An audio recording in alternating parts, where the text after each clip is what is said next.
You can take this.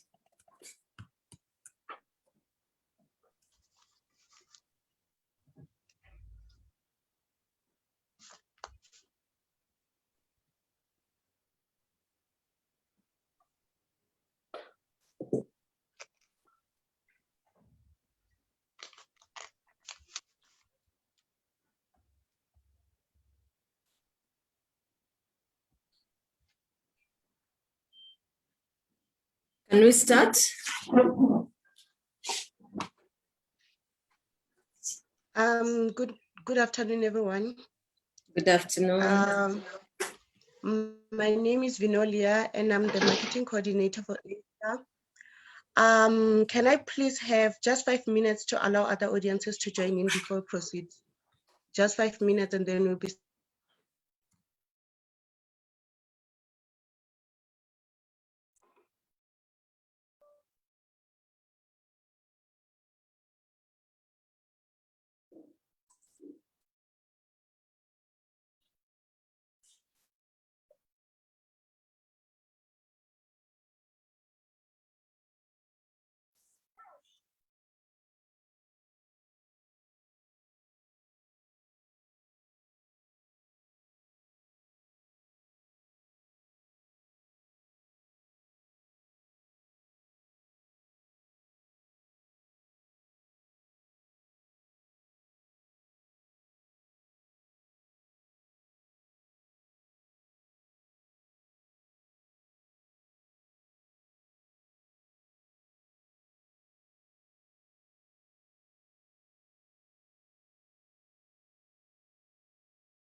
Good afternoon, everyone. Good afternoon.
Good afternoon, everyone. Good afternoon. My name is Vinolia, and I'm the marketing coordinator for ASCA. Before we start, can we please mute our mics to avoid background noise? Also, please, sorry about that. Questions will be taken after the presentation. You can write your questions and comments in the chat box. You will be given the opportunity to present your questions after the presentation by raising your hand. Thank you. Today we have our guest speaker, who is Dr. Oluka Nagitta. Dr. Oluka is a PhD holder in supply chain management from the University of South Africa. She holds a Master's of Business Administration from the Maastricht School of Management, Netherlands. Dr. Oluka works with Uganda Management Institute.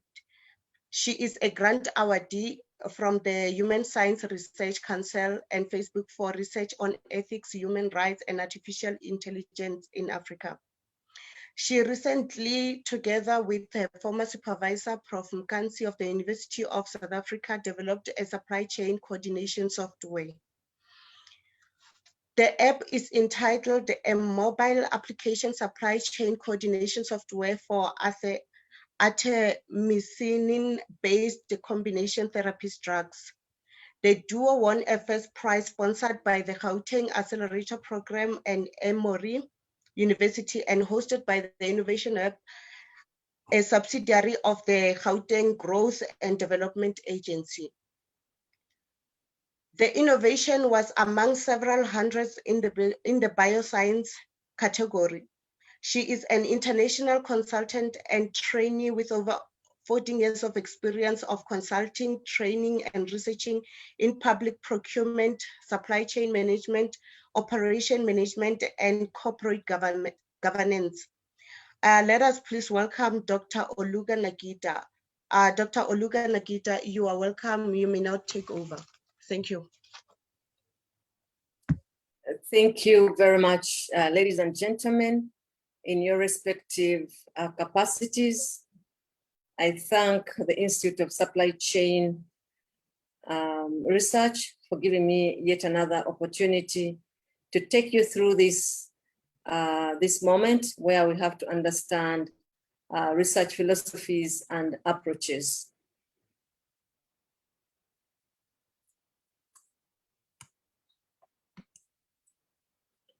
So how do we view the world? That was the question that was given by Hampton in 2014. So the way we view the world also leads us to these questions. How can we understand philosophy to improve our research? And how can our understanding frame our research influence and choices? And how do our personal thoughts and beliefs shape the research designs, outcomes, and how do we interpret the data? So these are the questions we are going to ask ourselves, and as we go along, hopefully we shall be able to, the learning outcome should be able that we shall be able to interpret and understand the different philosophies. However, before I proceed, I may ask what motivated you to study a particular topic, or what motivated you to join a particular university that you are in? And or even better still, what motivated you to do a program you are studying? What beliefs and assumptions did you have? So in most cases in life, we do take decisions based either on cost in part, or either on information we have on our fingertips, or because our friends have told us that the program is good. And then of course, a wide variety of other factors that may influence the choices we do make. No matter decisions we make in life, it is all usually impacted by our own beliefs and assumptions, which affect our decisions about what we do, study, or even at the university. I studied in the University of South Africa. I had my own beliefs and assumptions. So all these lead us to methodology and methods we use in making those assumptions. The same way we in life is the same way we do, we come up with assumptions in research, and all research is based on assumptions about how the world is perceived and how we can best come to understand it. So it leads us to the question, what is philosophy and why do we study this philosophy? Is the next question. And we should remember that many philosophers over the years have been arguing about philosophy. Okay, and for us researchers, we need to consider how we know about the world around us and what is our philosophical approach to knowledge. Research philosophy is basically a belief about the way in which data or phenomena should be gathered, analyzed, and used. And in so doing, it relates to the development of knowledge and the nature of that knowledge, how it's going to be interpreted, give certain assumptions about the way we view the world. And in every stage in research, we make a number of assumptions. The research processes can be long, can be short, depending on the methods or the assumptions that you are going to take. And this is backed and by Burrell and Morgan. So these assumptions inevitably shape how you understand your research questions, the methods, and how you use and how you interpret those findings. So the starting point for students learning about specific world, we can visit the UNISA website given there, and then it is being updated. It is now in phase 2 or 3. It helps us researchers to understand their philosophical underpinning of how you're going to generate your research. You'll visit it later, and then it will give you questions. The questions will lead you to one question to another, and then eventually it will tell you what your philosophical underpinning is all about. So in research, we have beliefs, we have philosophies, and then which leads to research science. A well thought and consistent set of assumptions will constitute a credible research philosophy. This ultimately leads to research methodology, choice, research strategy, data collection techniques, analysis procedures, which may lead to you to have a coherent research project in which elements of research all come to fit together. Remember that a philosophy refers to a system of beliefs and assumptions about the development of knowledge that should be now put behind your mind. And remember that at every stage, we make a number of assumptions. And these assumptions, ladies and gentlemen, inevitably shape how we understand your research questions, methods, and how you interpret your findings. New knowledge does not mean creating new theory, but merely answering a specific problem in a particular organization, nonetheless leads you to development of new knowledge. And the paradigm of scientific research in turn consists of worldviews such as ontology, epistemology, methodology, and methods. It's an approach for the scientific paradigm is an approach of thinking about the process of how you're going to carry out the research, or the way you're going to accomplish the process, and the method of implementation. So we go to ontology. Ontology, these are assumptions about the nature of reality. How do you view your research project in terms of reality? Okay. And epistemology, it deals with sources of knowledge. How are you going to acquire the knowledge? How do we know what you know? So those are some of the epistemology, and ontology or epistemology has different assumptions, okay? And in the multidisciplinary context of business and management means that different types of knowledge maybe both numerical or non-numerical. All this, in the way you see it, may lead to either interpretations, good interpretations, or including narrative stories, fictional accounts. All these can be considered legitimate in epistemology. Consequently, different business and management researchers adopt different epistemologies in their research, including projects based on archival research, autobiographical accounts, and so on and so forth. Or it can be narrative.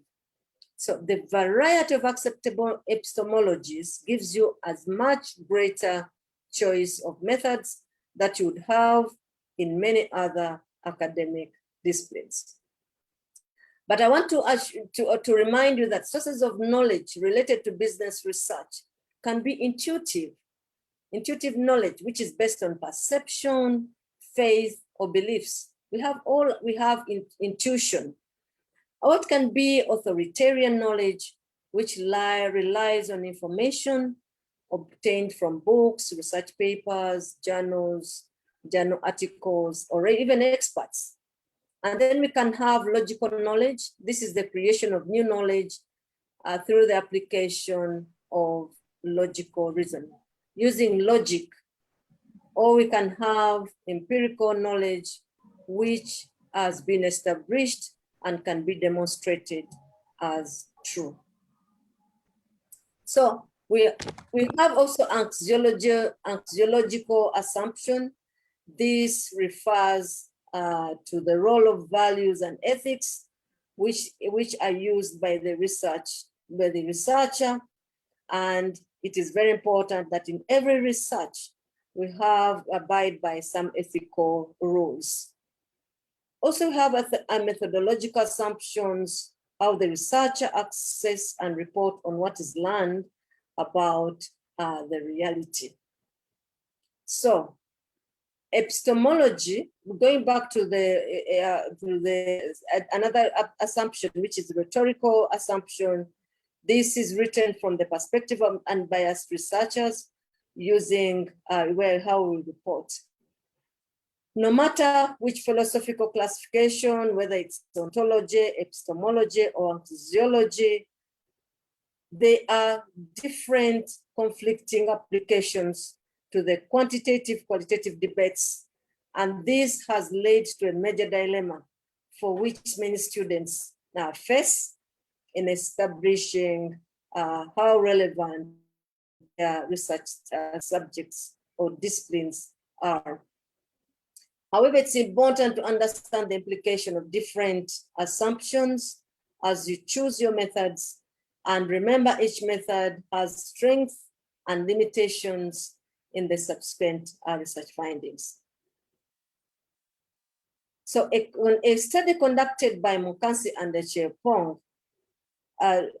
established that a number of scholars have used different descriptions and categorizations or classifications of paradigms and philosophies, and all this has led to paradigm wars. And this has resulted in confusion of many students, raising critical questions on how these opposing wars can enrich knowledge, but otherwise can also lead to toxins in the field of your study. So what did they find out? The highlights from Munkansi and the Chepong in the 2003, and this is supported by Ricci and Lewisi in 2003, where they say that different types of epistemological stances, and these stances include realism, materialism, criticalism. There are about 300 of them, by the way, 300 epistemologies and research confusion. And this has led to many of the confusions that we see today in students. So Sanders also and Buber also indicate a perspective that views philosophies from a different angle: positivism, realism, interpretism, pragmatism. So this overlapping classification of philosophies linked to positivism, constructivism, to critical realism. So a part of philosophy is also pragmatism, which is thought to have evolved from realism as described by Peirce, and as Peirce realism by Thayer in 1981. So the results from Munkansi and Chepong reflect that, or show that there is a universal perception of confusion and difficulty in understanding research, philosophical debates, and classification. And this has led to many students, PhD students, to have dilemma towards which research, philosophical debates and classification they should use, and where is the consensus for in the philosophy of research. So when we look at the different classification of ontology, epistemology, axiology, and how we collect data, we have different assumptions and beliefs and how to develop knowledge. And this is based on Sanders 2009. Ontologically, we have what we call the positivism. Also we have realism and interpretism and pragmatism. So these different philosophical foundations under the different philosophical beliefs and assumptions. For instance, if you are taking positivism, they think that you must be able to develop knowledge independent of the social actors. And for realism, it is that independence exists true among the human thoughts and beliefs of knowledge and their existence, but interpreted through social conditioning. This leading to what we call critical realism. And another classification is interpretivism. Knowledge is socially constructed and is subjective and may lead to change in different environments. Whereas pragmatism, if you're looking at the ontology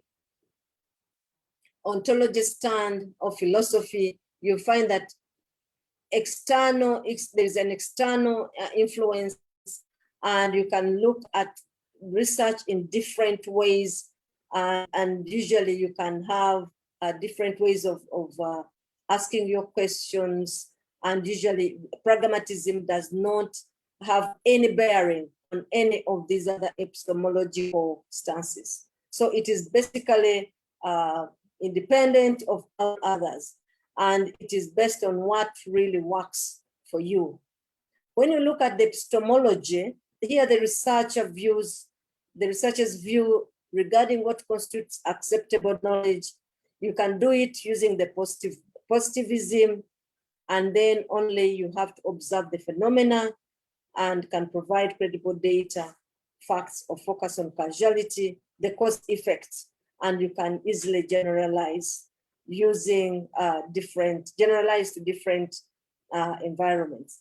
And when it comes to realism, you end up epistemology on how you are gathering and generating knowledge. You simply observe a phenomenon under realism.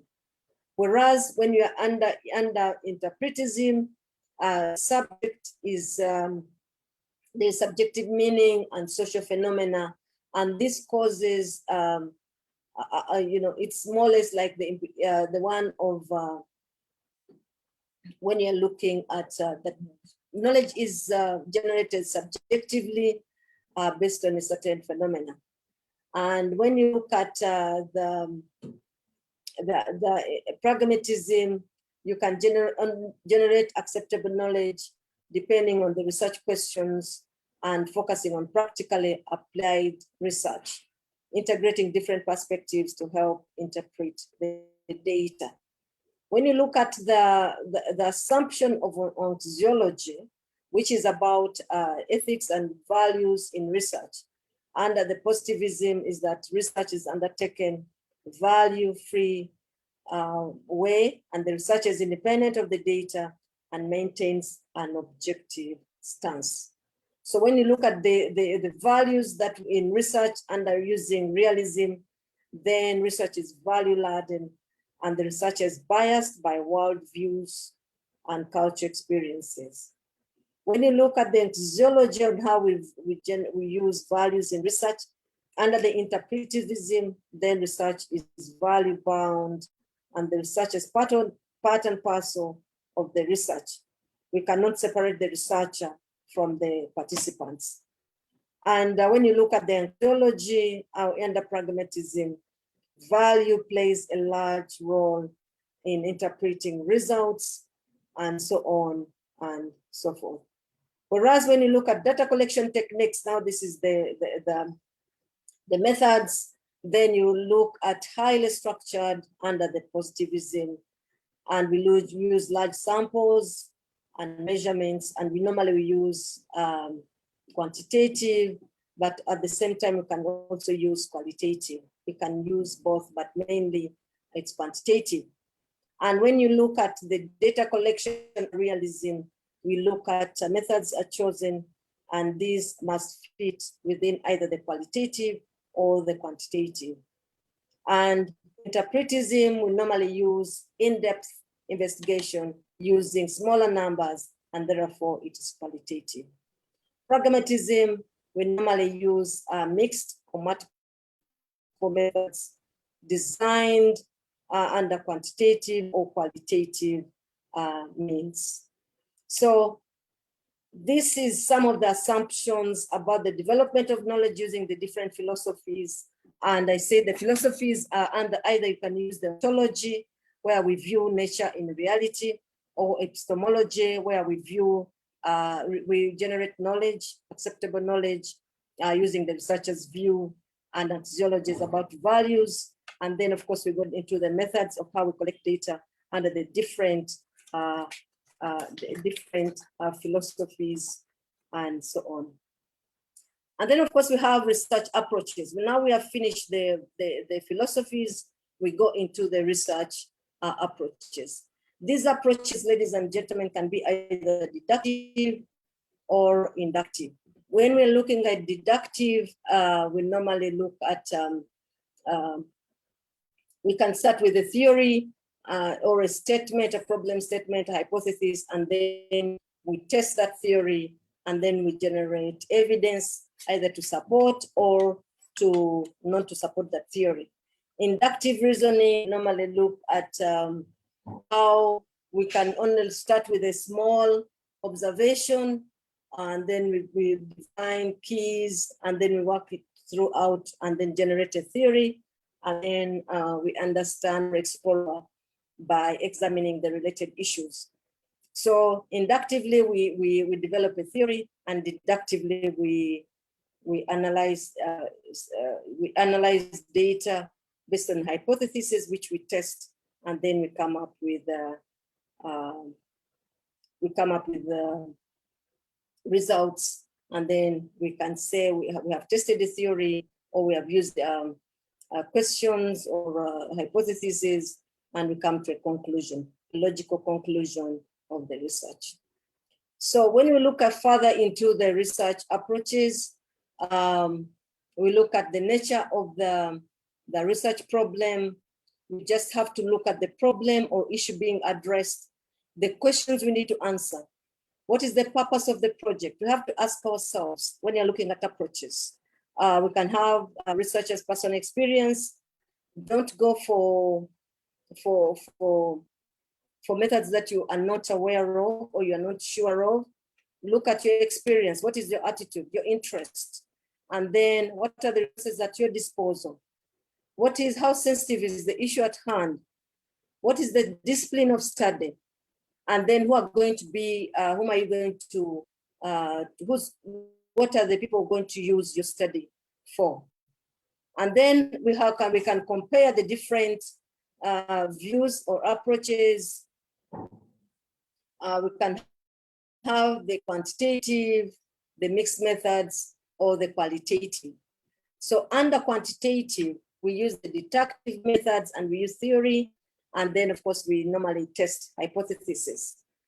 When you look at the mixed methods, we normally do a deductive, both deductive and inductive. We can start with the quantitative, or we can do the first with the qualitative.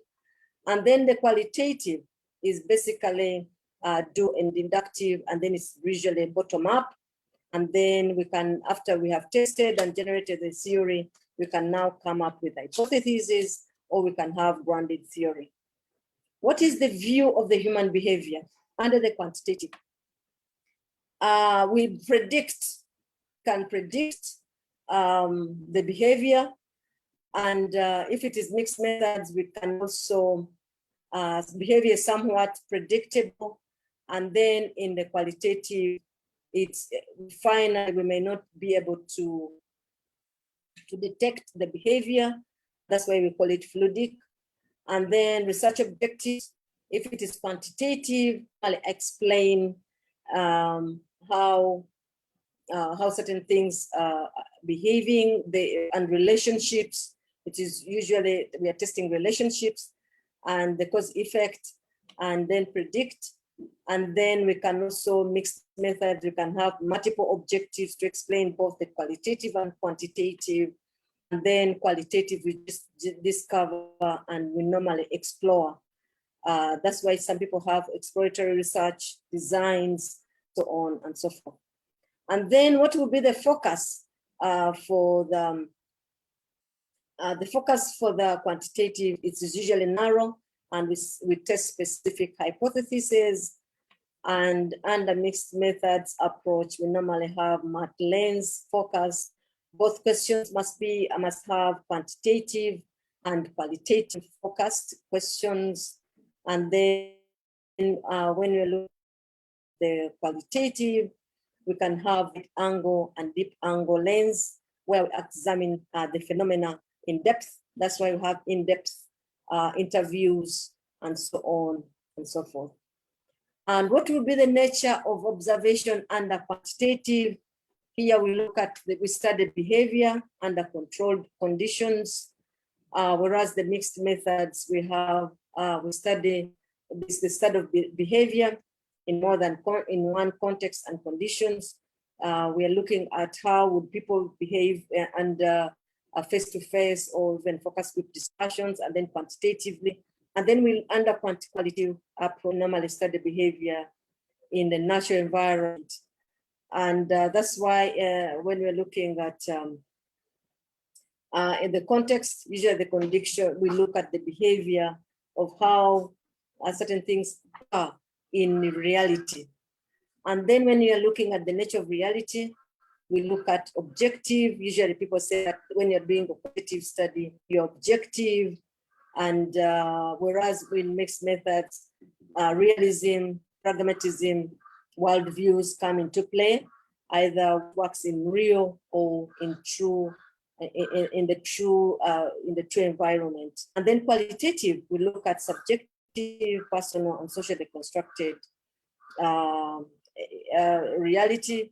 You construct reality by observing, but usually it is subjective, how people, for instance, behave in a certain environment. How do we collect data under quantitative? We normally use close-ended questions, or we use rating scales, whereas in mixed methods, we can use scales and also questionnaires, multiple forms. Under qualitative, we can use primary, we use in-depth interview observations, or even open-ended questions in data collection. What will be the nature of data under the different approaches? Under quantitative, we look at variables. Mixed methods, we use that mix of variables. We can use images, we can use words, we can use variables under study. And then the qualitative, we normally use words, images, categories, and patterns. And then we can develop patterns from the words, from the images, from from different ways of how we have seen and observed how people behave. And then we can also, how do we analyze data? We can use statistical relationships in quantitative. And then under mixed methods, we can use both quantitative and qualitative data analysis. Whereas qualitative, we can use research part, we develop themes and patterns. We can develop patterns from what people are saying, or what people are observing. And then what will be the risk? Can we generalize? We can generalize quantitative. And then of course we can generalize by corroborating findings in the mixed methods. And we may generalize also as long as we have under the qualitative. Of course, that's a big debate in the philosophical world, and approaches used. But of course, some people say you cannot generalize, others say you can generalize. But generally, it is a representation of a particular maybe a particular group of people, or even within a certain organization. How will the be? Usually we have a statistical report in the under quantitative, whereas mixed methods, we can have both quantitative, statistical, and also pragmatic ways of filing our reports. And qualitative is basically narrative, and we normally use quotations from research participants. So comparative, if we are to view the topology of design, the different approaches, let's say quantitative, this can be experimental and non-experimental. And then of course, under experimental design, we can have true experiments, randomized controlled trials. And then of course, we can have fancy experiments, which may not be at random, but in a natural environment, where we can have casual comparatives where we explain, and we can use regressions, we can use correlations, or we can even use under quantitative. We can also use time series using longitudinal analysis. When you look at the approach and the designs that we can use under mixed methods, we can use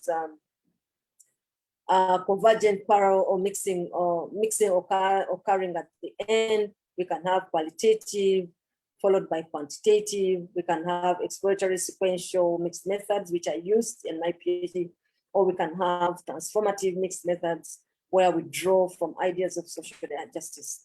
Qualitatively, the designs can be case study, ethnography, phenomenography, grounded theory, narrative, self-inquiry, cognitive interviews, and iterative designs and historical designs. So if these guys are summarized, if you have to use a positivism, which app can you use? Which philosophy can you use? So if you're using positivism, then you have to use the deductive approach, where we start from theory and then we test hypotheses and all that. And then ontology should be, the reality should be objective, axiology should be value-free of ethics, ethics should be value-free, and the research strategy should be quantitative. So if you're to use interpretism, then we are going to use inductive, and then ontology should be subjective, axiology in terms of ethics should be biased, and this research strategy should be qualitative.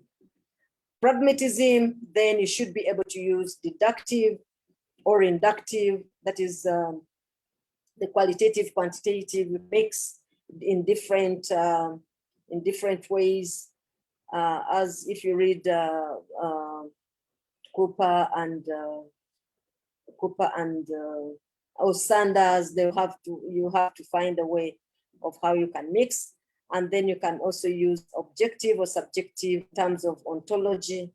If it is axiology, then can be both biased, and because you remember you are mixing both quantitative and qualitative, it can be value-free, where the researcher is free from the research, and then you can use both quantitative and qualitative.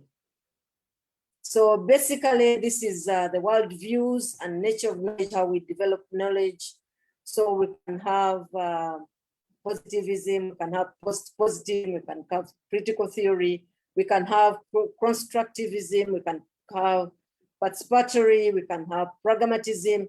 I see there are very many different world views. There are over 300 of them, but we are just trying to look at a few here. And then of course, how do these influence the methods of how you're going to generate knowledge? You can generate knowledge quantitatively, qualitatively, or using mixed methods. And this leads you to the way in which questions will be formulated, how data will be collected, and data will be analyzed. So if you're looking at the mixed methods research method, of course, you can have different assumptions of approach. We can have the qualitative, we can have the quantitative. And in all this, you may find there are different ways of how you can mix them and get what you actually want. So we have ontological, we have epistemological, we have axiological, rhetoric, how we use the language, and methodological.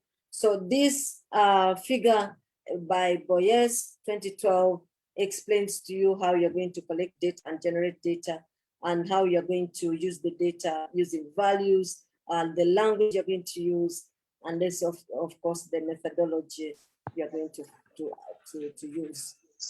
So I urge you to read the book on entitled Innovation in the Teaching Research Methodology.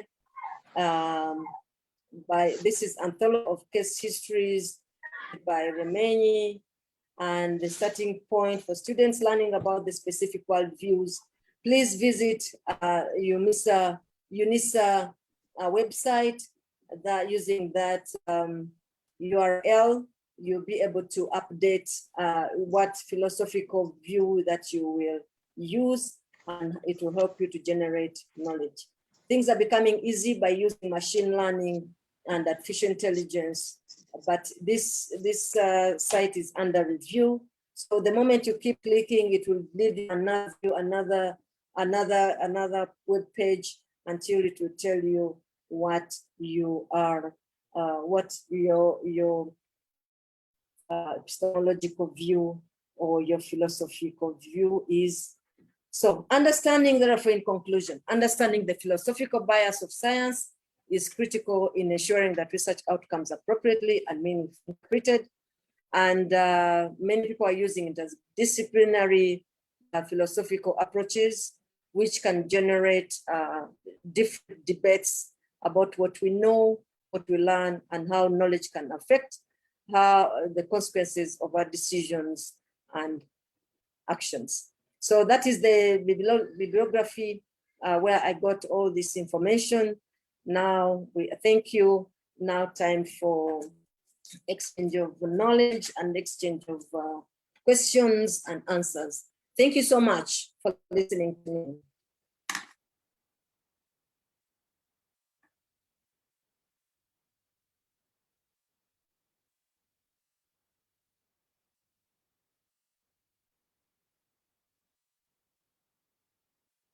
Hello? Okay, Dr. Oluka, I think Vinola's network is giving her problems. So currently, can I ask everyone that has a question, can you please post it on the chat box, or you may raise your hand so that we can acknowledge you, then you can present your question, please.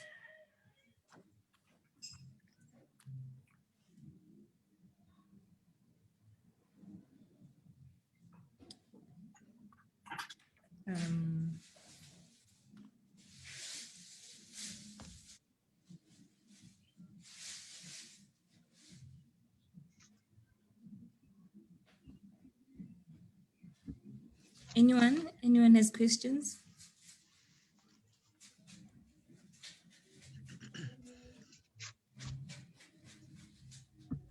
Kenilwe, there is a hand from Josephat Ngesa. Oh, okay, I can't see. Josephat, you can go ahead. Thank you. Thank you, Moya. And thanks, Dr. Oluka, for that good presentation. I hope I can be heard. Yes, please. Yeah, so Daktari, well, we call doctors Daktari in Kenya. I know she knows. Yeah, so my interest is actually around public-private partnerships in healthcare delivery. So I'm wondering what kind of philosophy you would advise me to adopt in this case.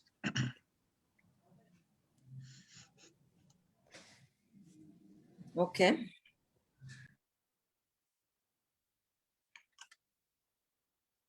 Any other questions? We first take some 5 questions and then we.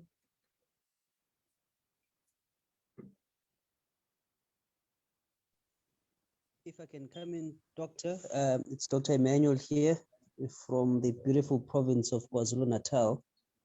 Mine leans more to the previous speaker, the question that was posed. When you look at the public sector in general, with all the issues of politics and legislation and so forth, how are you able to apply some of these principles that you have spoken about in light of the complexity of the public sector, and importantly, the politics that is there? So perhaps you can just try to elaborate just on a particular aspect in terms of application of the principles shared. Thank you, Doc. Thank you.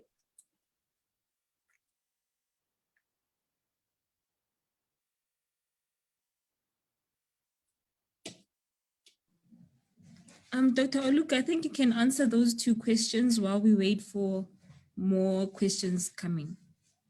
Okay. Thank you so much. The person who said that he's doing a PhD in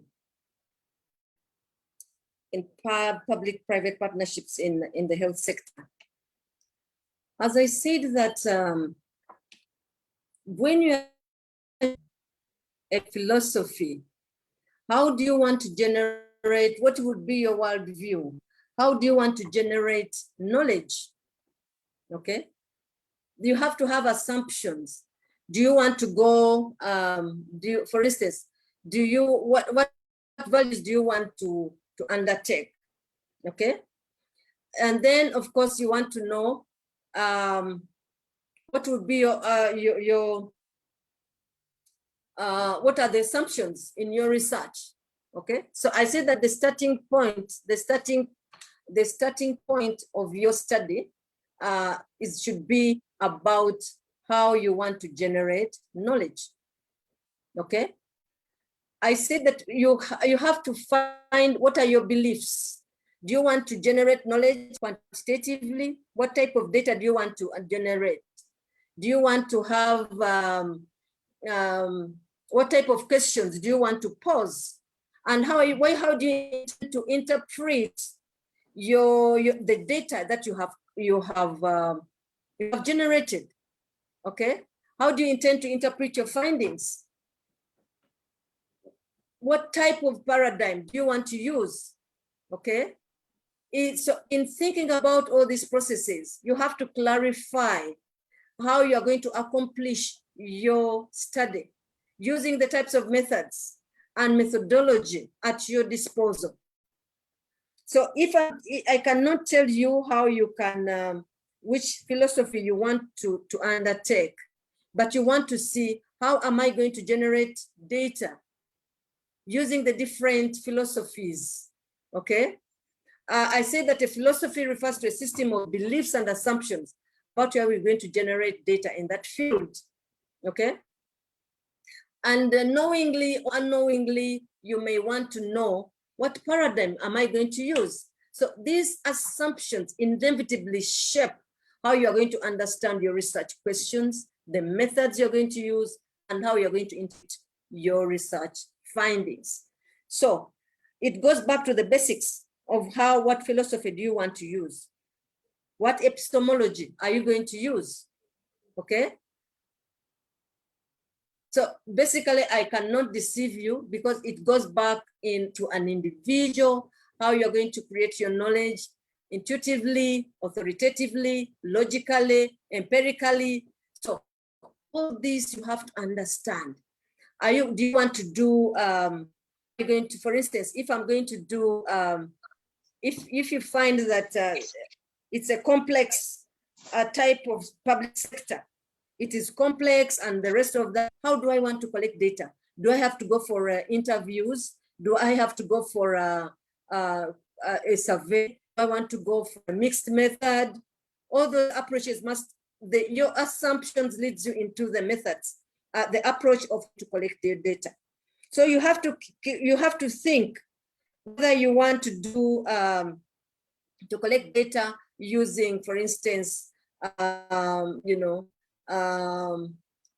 you have to really think through what you're going to do. So, and how you want to generate, okay, how you're going to do your hypothesis, how you're going to collect data from Do you want in-depth? Is the topic new? Is the topic, is it widely read? Are they already, it really goes back into your individual interest. So in so doing, whether it is question 1 or 2, where you have to advise, I cannot advise you, but to understand philosophical underpinning and from the different worldviews, okay? And I said that you have to know what will work for you in all that you are doing. Ladies and gentlemen, you have to define scientific philosophy as a leading scholar. You have to do that, okay? And then you have to take, where do you want to, okay? Epistemologically, and ontologically, and so on and so forth. So each researcher must be guided by their own approach for the research itself. And no one can deceive you that this one will go well or this one will not go well, but it goes back to your interest. Thank you very much. Thank you, Doc. From your response and from your presentation, I realize you can mix approaches. For example, you can mix qualitative and scientific, qualitative and quantitative methods. Does it also mean that you can mix the philosophies? Something related to what I've just asked. Yes, you can. Yes, you can. Okay, you can use the epistemology, okay, which looks at how you're going to generate data, okay? Because remember, we are mixing methods. Then we have to underpin your methodological choice, and then you choose your research strategy, and now you're going to collect data and analyze the analysis procedures. So it goes back in how you can mix these philosophies. Okay. Thank you. Yes. So at the end of it all, you have to find a way of how you can coherently put your project together so that people who read it actually appreciate and say, yes, this is a well job done from the different worldviews. Okay, thank you, Dr. Oluka. Oh, while we wait for more questions, I'll just read the comments that are on the checkbox. From Emmanuel, he says, this was clear and enjoyable. I have learned a lot and things made clear for me. Thank you. And then also from Josephine, thank you, Dr. Oluka, for the great presentation. Emmanuel Ngobo saying, thank you, Dr. Oluka, for the presentation as well. And then Oyaro Osoro also saying, thank you, Dr. Oluka, for the great detailed presentation. So ladies and gentlemen, do we have more questions? Yeah, Dr. yes. Thank you very much, Kenilwe. Thanks, Dr. Oluka. I think you've done very well. Just if you look at the information that we had out, there's one key thing which relates to the fact that is there a best philosophy and approach for supply chain research? I know technically you might have touched it when you responded to Josephat on that particular, but I really want you to touch on that particular aspect. But while you are touching, I think there's a second question that came in from Emmanuel regarding the public sector. If you can just say something about it. But I just want to add to Josephat that Dr. Oluka have already covered. I think you need to be able to determine what you want to achieve in your research. The first is that you are engaging in a qualitative study if you want to be able to gain in-depth understanding.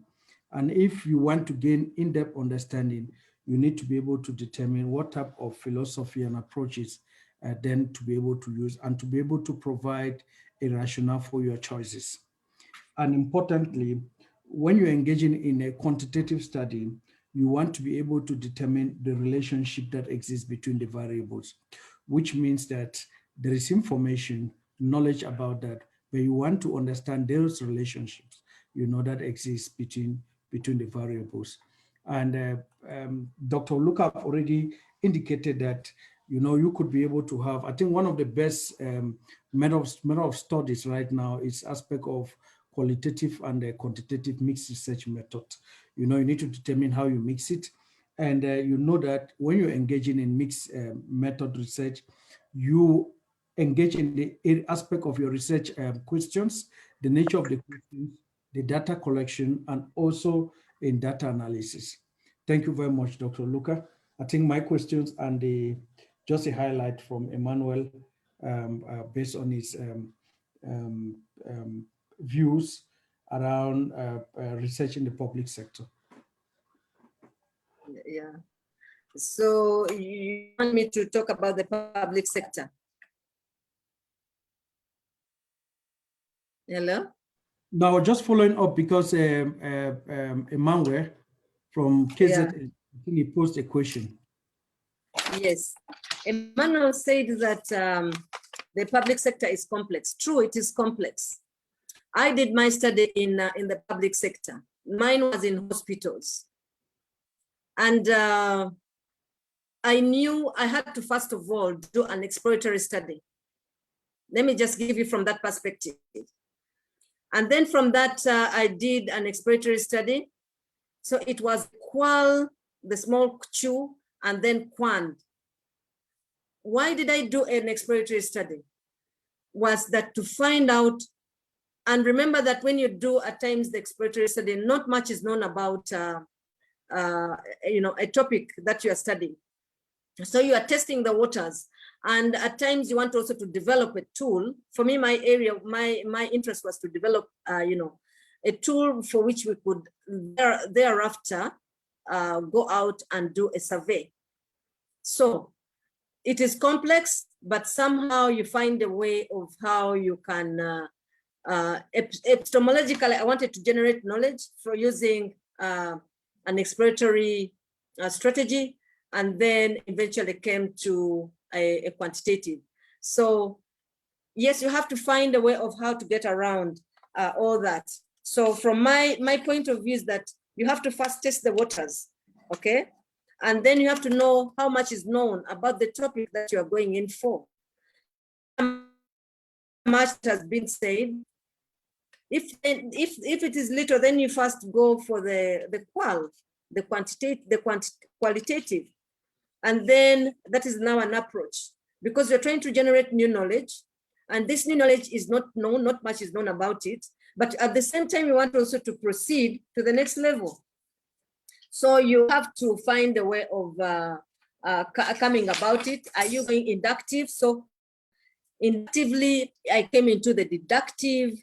So there's no complex situation that you can't go around in research. Once you have your ethical values already set, that is the axiology, and then you also want to see how you can develop knowledge using either the, you know, the epistemology, using maybe how you're going to do it deductively, or you're going to inductively.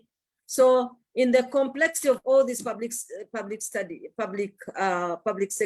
you still have to know your own, how your own values will play along the stages of the research process, which is a great thing. And then, of course, you find a way of going about it. So there is nothing that is difficult, despite it is complex, but you still have to know how you're going to do it with your values system in place. And then you have to know, do you want to do subjectively or you want to do it objectively, because all those lead you to the different research, you know, research approaches. So basically, I think, yes, there's no first rule, which is good, and there is no wrong or right, but yes, no one fit for all answer can generate that, but you have to know how do you want to generate new knowledge, quantitatively, deductively, inductively, and so on and so forth. But of course, remember that the more you use subjective how you create knowledge subjectively. Of course, it has also its own weaknesses and it has its own strength. Quantitatively, it has its own strength and it also has its own weaknesses. So really, you have to just balance and know, how do I want to go about this complex situation? Thank you so much. Okay, thank you, Dr. Thank you, Oluka. Doctor. Thank you, We've got thank another you very much. question. Covered. Sorry, we've got another question from Gorita on the checkbox saying that I have heard that philosophies in research are more or less used in pure science and natural sciences. Is it true and why?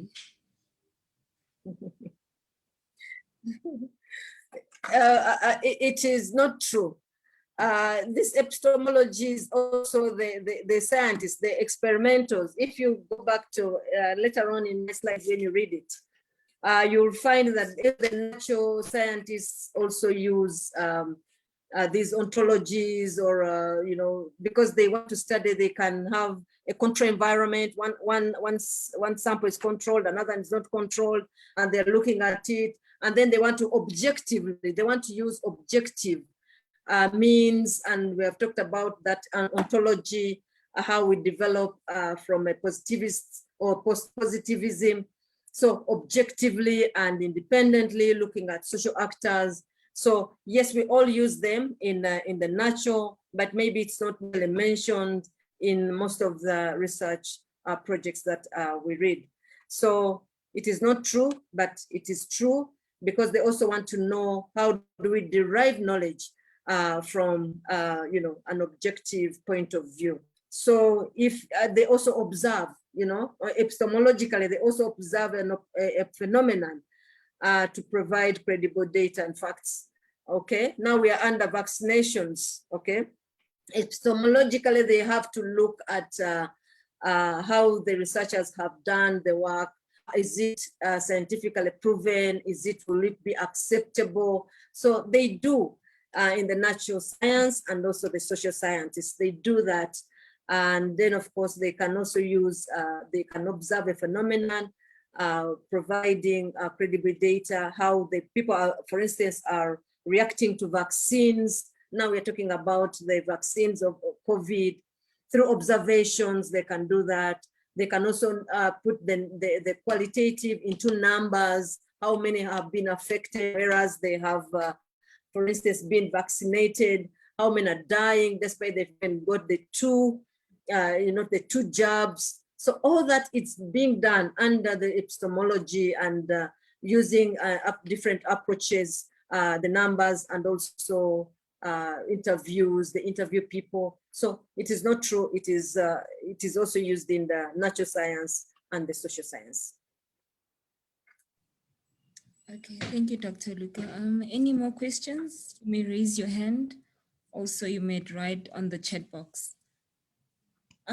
Before we had that question answered, Emmanuel Ngobo, I interrupted you there. I'm so sorry about that. You may continue. Oh, no, thanks, ma'am. I was just thanking the doc for the response. I was fully covered. Thank you very much. Oh, okay, thank you so much. You're welcome.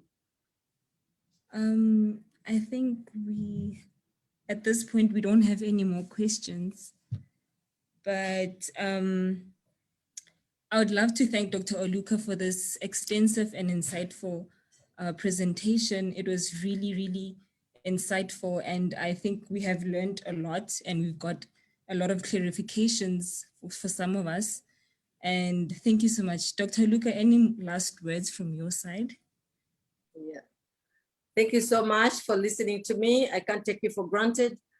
And we hope that the PhD students and the master students will improve their philosophical understanding in also carrying out good researches, so that at the end of it all, people will appreciate and say, yes, this is a well done research. Thank you so much, and God bless you. Until then, bye-bye. All right. Thank you. Any last words from you, Prof. Ambe? Not much. Thank you so much, Dr. Oluka, and thank you much, colleagues. Indeed, it's been an interesting session. I didn't even thought to come to an end right now. I felt we still have time, like 20, 30 minutes to carry on. The way the session was so lively. Thank you very much, Dr. Oluka. And thank you so much, colleague. Thank you, Kenelu. Thank you. By the way, Professor Ambe was my supervisor. Thank you so much, Prof. Thank Hopefully, you. I've done a good job for you. You have. Thank you so much. Okay. All right. Thank you. Ladies and gentlemen, I'd love to say that for the presentations, if anyone requires to get the presentations, you may email to masipa.nv@isca.org.za to get the presentations. And also, please don't forget to please follow us on our social medias, which will be Twitter, Facebook, LinkedIn, and YouTube, as well as the next RSWS series will be on the 10th of June, 2021. And the link will be sent to you via our social media platforms. You may register as soon as possible, as soon as they are out. And we will see you on the next series. Thank you so much. Thank you everyone for joining us. It was really lovely to have you. Have a great afternoon. Thank you.